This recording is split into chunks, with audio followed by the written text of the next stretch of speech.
Gracias. Pueden sentarse, muy amables. Por favor. Gracias. Encarnación.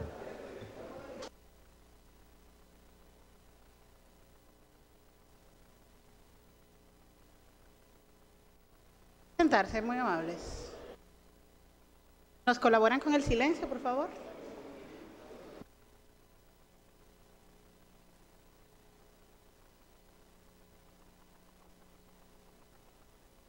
Bien, buenos días. En el marco de la solicitud de imposición de medida de coerción y de solicitud de declaratoria de complejidad presentada por el Ministerio Público respecto a Adán Benoni Cáceres Silvestre, Rafael Núñez de Asa, Rosy Maybellín Guzmán Sánchez, Tanner Antonio Flete Guzmán, Alejandro José Montero y Raúl Alejandro Girón Jiménez, concluida la presentación por parte del Ministerio Público e intervención de las defensas técnicas de los imputados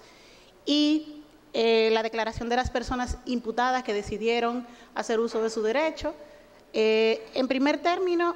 es preciso destacar el eje de discusión. En este caso se va a evaluar la pertinencia de la solicitud de imposición de medida de coerción, la pertinencia o no, y la declaratoria de complejidad del mismo. Hay algunas cuestiones previas que fueron planteadas. La defensa técnica de Alejandro José Montero Cruz solicitó la separación del proceso conforme los términos del artículo 64 del Código Procesal Penal, haciendo referencia a la no vinculación del imputado con los ilícitos arguidos, independientemente de que se trata de una etiqueta provisional. En este punto, esta juez advirtió que existe imposibilidad material de deslindar la imputación respecto a personas imputadas en este momento procesal, primero por el espectro de valoración y el ámbito de discusión en esta audiencia relativa a la medida de coerción, y siendo el elemento propuesto por la defensa a esos fines un elemento meramente de fondo, por lo que no es evaluable en este contexto. Ya en cuanto a la solicitud de imposición de medida de coerción, partiendo de la taxatividad referida por la norma en cuanto a los requisitos exigidos para verificar la procedencia o no de medida de coerción, es indispensable evaluar lo siguiente: la existencia de elementos suficientes que puedan sostener razonablemente que la persona imputada con probabilidad es autor o cómplice de la infracción. Esto implica que, sin prejuzgar el fondo, se justifique la necesidad y utilidad de una medida de coerción en base a la seriedad de la investigación.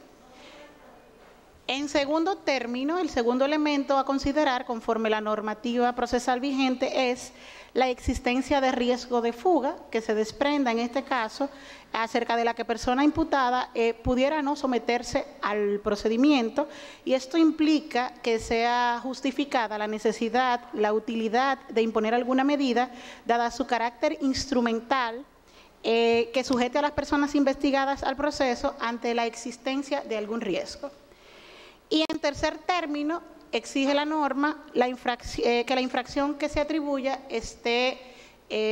reprimida con penas privativas de libertad. Esto implica que la etiqueta provisional que el Ministerio Público otorga en este sentido, los tipos penales entrañen sanciones privativas de libertad. Innegablemente, esta jueza, al momento de evaluar esos presupuestos, debe examinar en cuanto al riesgo de fuga, circunstancias muy puntuales a que hace referencia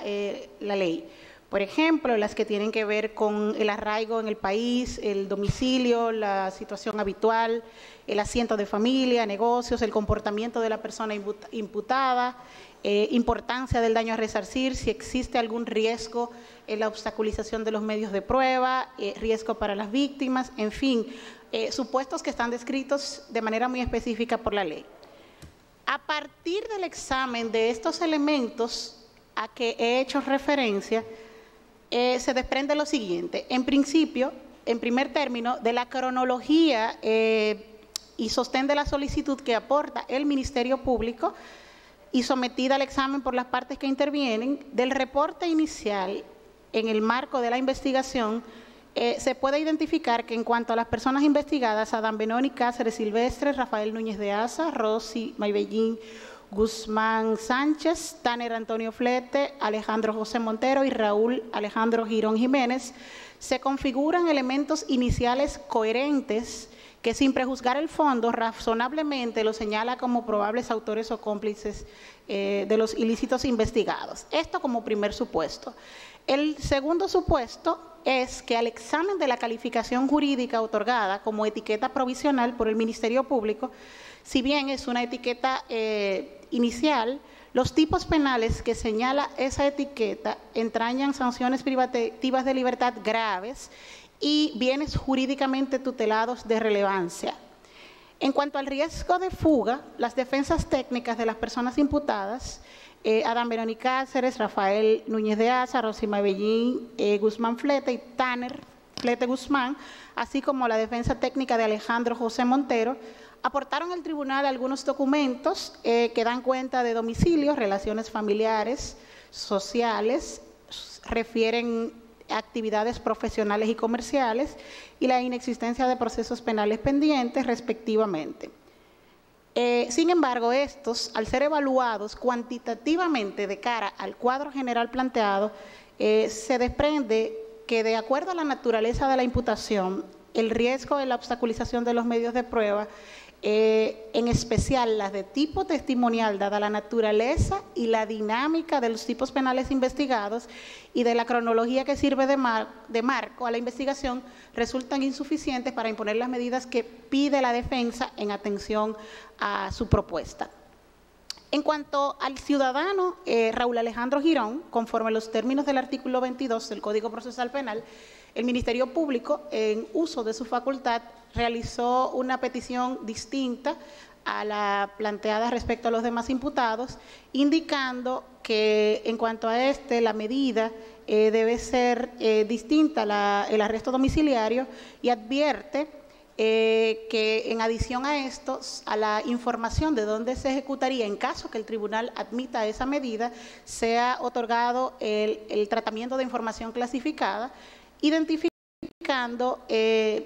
un riesgo potencial, indicando al Ministerio Público como órgano investigador. Examinada la configuración de presupuestos respecto a Raúl Alejandro Girón Jiménez, consistente de acuerdo a los motivos que expusimos, se advierte que, en principio, la tutela a los derechos fundamentales de las personas, independientemente de la medida de que trate, pues es responsabilidad del Estado habilitar las condiciones medios y estructuras para tutelarlos por su sola condición de sujeto de derechos. Y en ese marco, el cumplimiento de una medida de esa naturaleza no está exenta de ese resguardo, por lo que entiende pertinente y coherente la solicitud del Ministerio Público. Y en ese punto, la autorización que el manejo a la información del domicilio se daría, lo que implica confidencialidad en su utilización, no solo para fines de contacto a través de la Procuraduría General de la República como custodia del mismo por parte del Tribunal Control, sino para fines de convocatoria a través de la Procuraduría. En ese sentido, y en adición a lo antes planteado, ha solicitado el Ministerio Público la declaratoria de complejidad del proceso, conforme a los términos del artículo 369 y 370, postura que fue rebatida por la defensa técnica, partiendo de que el impacto de esta declaratoria respecto a personas individualizadas o no individualizadas. En cuanto a ese aspecto, es preciso señalar que las reglas de complejidad no son un instituto procesal de impacto individual, sino que, en caso de ser acogido, esto impacta en el proceso, en los plazos para deliberación, en los aspectos relativos a la investigación y en los plazos procesales que son inherentes a todas las partes. Al examen de esto se desprende, en principio, de cara a los requisitos establecidos por la ley, la configuración de todos los presupuestos para declarar complejo el proceso. En primer término, porque a la fecha existe pluralidad de personas identificadas o individualizadas, pluralidad de conductas descritas por el investigador. Si bien se trata de una etiqueta provisional, a la fecha entrañan unos tipos penales que, en el corpus normativo de derecho internacional, se refieren a tipos de naturaleza estructurada, cuyo abordaje investigativo y el ejercicio probatorio inclusive resulta distinto a las conductas y a la tramitación cotidiana de otras conductas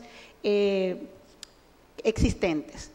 Tomando en consideración esto,